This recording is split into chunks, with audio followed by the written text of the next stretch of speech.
Baiklah, di sini saya akan membahas tentang materi Stop Bullying. Nah, jadi teman-teman, apa sih itu bullying? Bullying adalah perilaku agresif yang disengaja dan berulang yang melibatkan ketidakseimbangan, kekuasaan, atau kekuatan, di mana pelaku menggunakan kekuatan fisik, ancaman, atau pengaruh sosial untuk menyakiti, mengendalikan, atau mengintimidasi orang lain. Biasanya, bullying terjadi dalam konteks di mana korban dianggap lebih lemah atau tidak memiliki kemampuan untuk melawan, sementara pelaku merasa memiliki kelebihan baik secara fisik, sosial, atau psikologis. Selanjutnya, saya akan menjelaskan tentang jenis-jenis bullying. Yang pertama, bullying fisik. Tindakan yang melibatkan kontak fisik langsung seperti memukul, menendang, atau merusak barang milik korban. Yang kedua, bullying verbal. Menggunakan kata-kata untuk menyakiti seperti menghina, mengejek, mengecap, atau merendahkan seseorang. Ini adalah salah satu bentuk bullying yang paling umum terjadi. Yang ketiga, bullying sosial. Tindakan yang berusaha merusak reputasi atau hubungan sosial seseorang.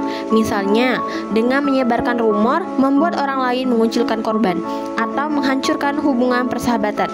Yang keempat, cyberbullying. Perundungan yang dilakukan secara online atau media sosial, pesan teks, email, atau platform digital lainnya. Bentuk ini dapat lebih merusak karena sifatnya dapat menyebar dengan cepat dan melibatkan banyak orang. Yang kelima, bullying psikologis. Pelaku dapat menggunakan ancaman, manipulasi, atau cara-cara halus lainnya untuk menekan korban secara emosional. Bullying juga memiliki penyebab mengapa bullying itu terjadi. Yang pertama, faktor individu. Pelaku bullying mungkin memiliki kebutuhan untuk menguasai atau mendominasi orang lain, mengalami masalah emosional, atau pernah menjadi korban bullying.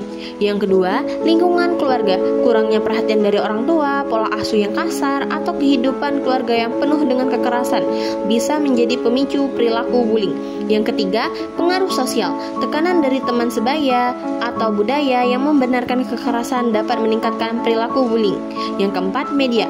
Exposure terhadap konten kekerasan atau bullying di media, termasuk film, games, atau media sosial, dapat mempengaruhi sikap dan perilaku anak-anak dan remaja.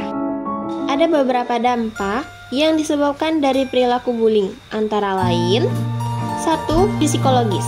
Bullying dapat menyebabkan stres, kecemasan, depresi, dan trauma pada korban. Dalam jangka panjang bisa menurunkan kepercayaan diri dan meningkatkan risiko. Yang kedua, sosial. Korban mungkin merasa diisolasi atau ditolak oleh teman-temannya yang dapat mengganggu perkembangan sosialnya. Yang ketiga, akademik dan pekerjaan. Dalam konteks sekolah atau tempat kerja, bullying dapat menurunkan motivasi dan prestasi, serta meningkatkan tingkat absensi atau ketidakhadiran dalam akademik atau tempat kerja. Yang keempat, fisik. Pada kasus bullying, fisik korban bisa mengalami cedera atau masalah kesehatan jangka panjang. Selanjutnya, untuk mengatasi bullying, dapat dilakukan beberapa hal seperti: 1. Edukasi dan kesadaran.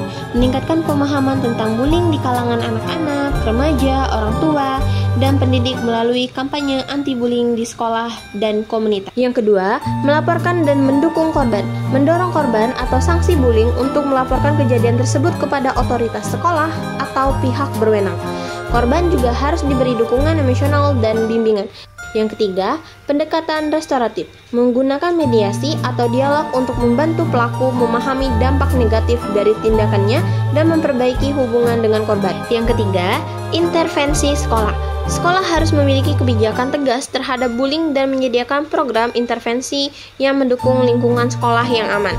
Yang keempat, keterlibatan orang tua. Orang tua perlu terlibat aktif dalam mendidik anak-anak tentang empati, keterampilan sosial, dan cara mengolah konflik tanpa kekerasan.